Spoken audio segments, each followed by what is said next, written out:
Welcome back, everyone. It's me, Azelus. So, I have a slight confession. I've played the game a little bit, post and pre-recording, and I accidentally progressed on the storyline just a little bit. There's a guy you come across named Alwyn, and you have to help him repair his field scythe, and then you have to stop a little boy from bugging his little sister. Then he asks you to bring a water skin to a neighboring city to get it sewn up.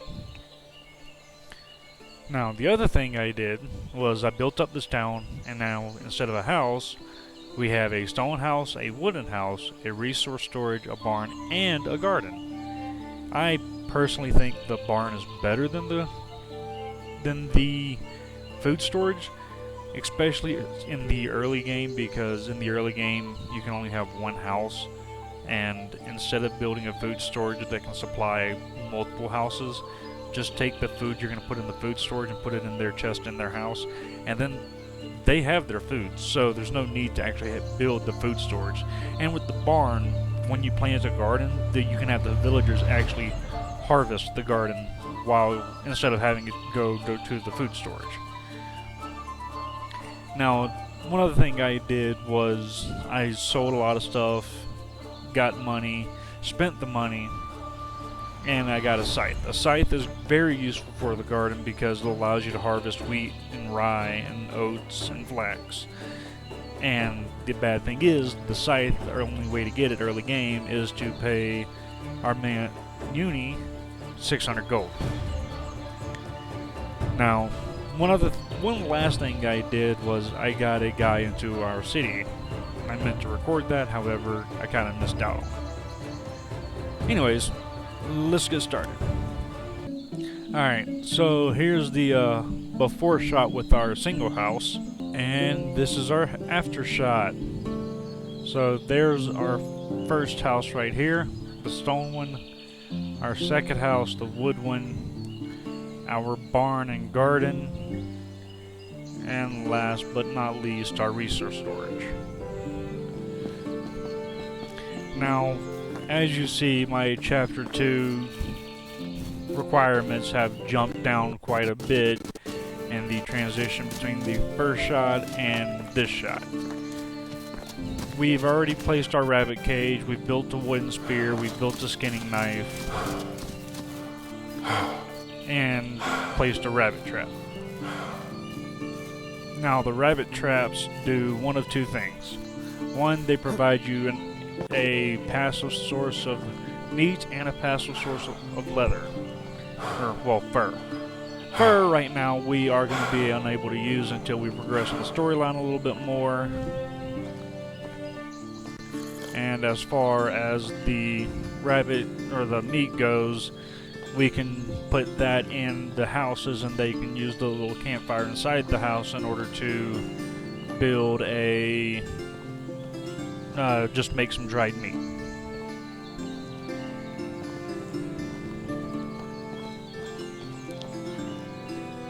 Now, in order to craft our spear, go through your crafting section, go to your spear up here, and your spear takes a single log, and it takes 3 seconds to craft. The skinning knife, stone skinning knife right here, is 5 sticks and 2 stones, a little bit cheaper than the axe. Now, personally, the way I like to run is I like to have a stone axe in my inventory and up to 6 spears, because the axes the spears don't always kill the animal you're hunting. So having a couple of them as backup is really useful, and it makes things a lot simpler. Now, if you remember what I said the first episode about how if you have an item and you end up misplacing the item, more or less, all you have to do is hold your left alt and you will be able to find said item. Well, the good news is that is essentially how we track in this game.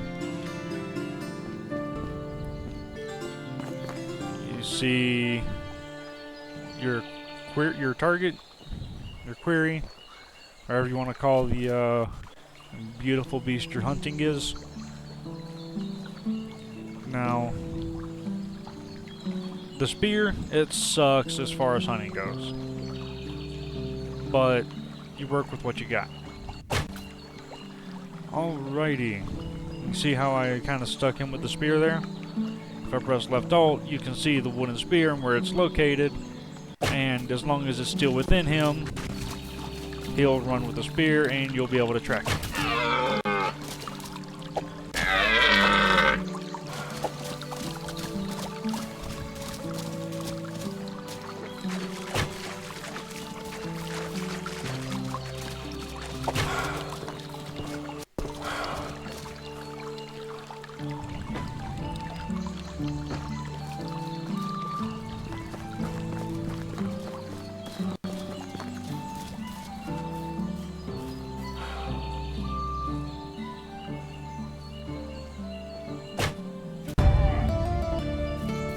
Alrighty, you got him killed, and I forgot to bring a skinning knife with me, so let's go ahead and craft one real quick.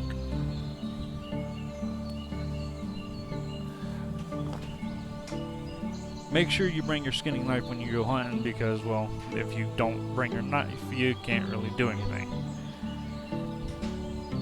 Alright, now we're on to chapter 3. And that went by a lot quicker than, well, not really surprising. Alright, obviously go with your diplomacy knowledge. Now, your chapter 3 quest, complete 3 quests for neighbors. I've already completed 1. Spend a talent point in any tree and successful flirting. Now, this part is a big deal within the game, because in order to progress the game after your character dies, you have to have an heir. The only way to get an heir is by marrying someone. And literally, you can marry pretty much anybody that you invite to live with you. Or, well, live in your village. Now, as you can see, this guy we've already recruited is out here plowing the field, because I already had him set up to do field work. Now, in order for them to do field work, you have to make sure that you do not plow the field yourself. But here's the caveat. In order to progress in the farming tree and unlock the barn to begin with, you have to farm yourself. So what I do is I will build my farm. 6x6 should get you where you need to go. And then just take your hammer and destroy it, and then build your farm back up, and then have the villager do it. But now that we have a villager, let's check a tab. Okay, so is where we have our actual people within our village, within our dynasty. Our second one is the buildings within our dynasty, our fields, and then our animals. Click his name, you can see where he lives and where he's working, his skills, and any type of statuses you want to know about him. If he doesn't have a job, you can assign one from there, or you can go over here to the building screen and select the item you want to do. Now, after you get your field, there's 2 things you have to do. For one, you have to actually go in and establish what you want the fields to look like, what items you want it harvested, and everything else. Now, I'm trying something a little different, doing a 4x4 of each item. I don't know how well it's going to work, but that's the point of testing something. And my final one is just going to be a combination of all the vegetables. Alright, now after he finishes hoeing the fields, he's going to come in here, grab his items, and then he's going to go tend to the field.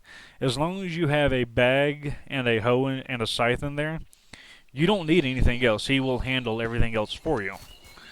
It's free fertilizer and free seeds. The only thing you have to supply is the bag to put them in and the hoe to hoe the ground. Now to harvest rye, wheat, flax, and oats, you have to have the scythe. Now as long as that stays in the inventory, you don't have anything to worry about. Now as you can see, I'm hungry. So in order to make a campfire, you have to have a torch. Your torch is way too important in this game, but it's worthwhile. Now, as long as you're within 100 yards of your rabbit trap, you're not going to catch anything. Also, if you've noticed already to this point, you'll notice that the season has changed, and I am now in the summer season. Now, I'm on my way back to go back to Gustava. I've got a quest I need to complete here. And then I'm going to run up here and to this area over here and speak to a guy Unigo sent me to speak to. And then he's going to then we're going to have to report back to Gustava, and we're going to go all the way over here to Dynasty, which is actually where we have to bring Alwyn's water skin. So that's a wolf right there in front of me. They are aggressive creatures, as well as boars. I've run across a buffalo. He didn't seem aggressive, but that doesn't mean anything.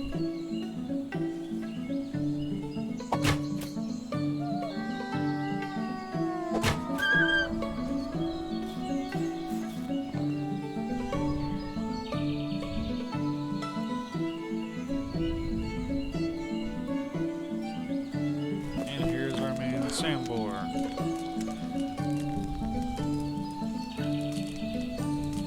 So you talk to him about the wolves, let you know they're about to attack a village, and then you need to go save the village. Okay, so there are two things I would like to point out while I'm on my way back to Gustava. And that is that, for one, a season is every 3 days. And then alternatively, all of the wanderers, or drifters, or travelers, or whatever you want to call them, they rotate cities and move around every season. So if you don't talk to someone that season that they're there, they may not be there the next season.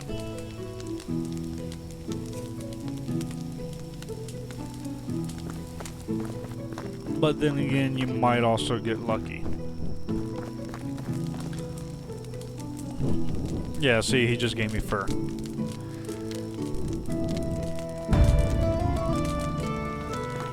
He tells you to run to the next town over, protect them, and gives you fur gear, which I'm going to go ahead and equip. That way I don't get too cold.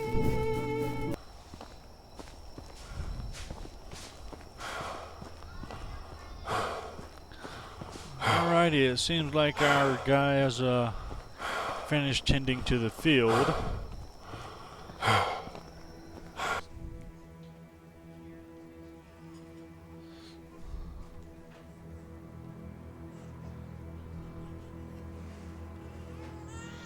Alright, so another thing that you can do whenever you have your building is assign how much work, power, and resources you want to devote to building a specific item. Fertilizers, flax grain, oat, rye, wheat, flour. Now the fertilizer really just helps it when you want to farm. The oat, rye, and wheat turn into flour, and the flax is used for making other items. And then the one after that is let you see how much progression you have in building something.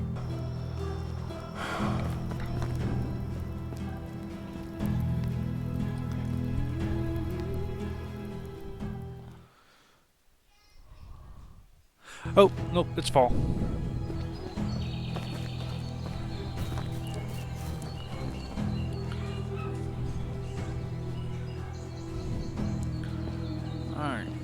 So you see back here, he planted some cabbage. And up here, he's planting, I don't know. Oh, he's just fertilizing the field right now. After he fertilizes it, he's going to hoe it out again. And then he's going to put seeds in.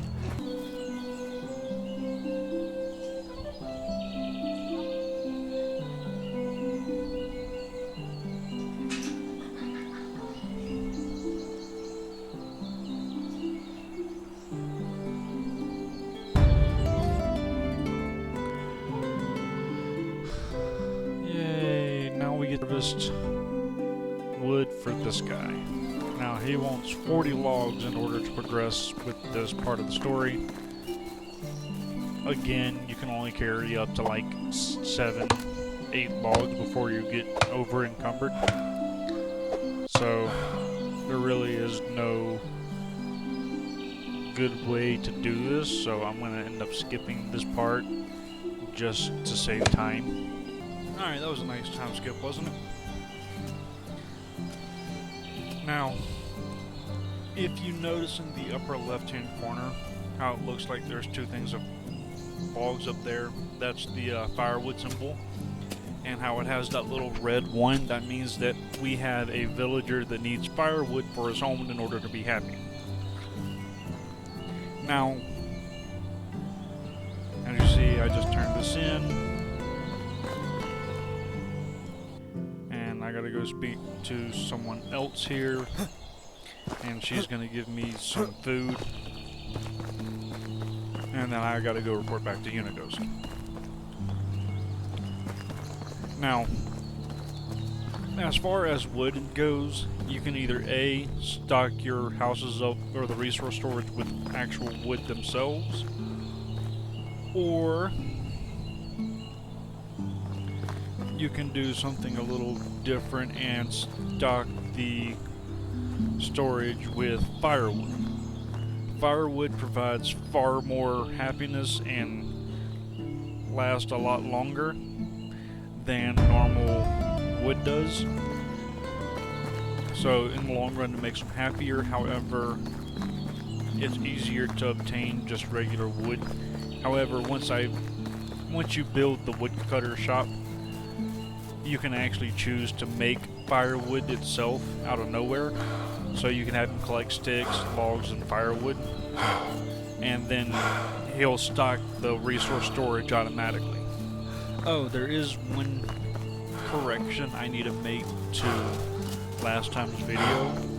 And that is how I said that if you plant down a garden, it'll cover up the tree stumps. Well, I did test that theory out, and as it turns out, that is an incorrect statement. You have to go in, pull the stumps out with a shovel, and then you can build your gardens there. So I just turned in the quest to Unighost, and I completely forgot to do Alan's quest. So I just spoke to Matilda, and as you had seen, she's wanting leather in order to help with the water skin.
apparently in the time that I've been off, it looks like they've updated some stuff and added in some new everything.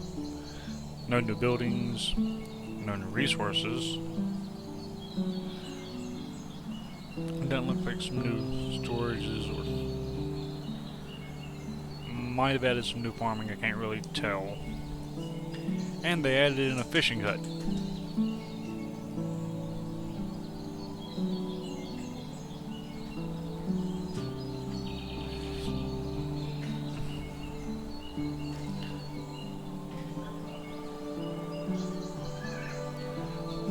So, another good thing about the location we're in is, due to the fact that we're right there on water, we can build a few fishing nets and a couple of fishing areas and have some income from fish as well, rather than just the actual rabbits and things like that.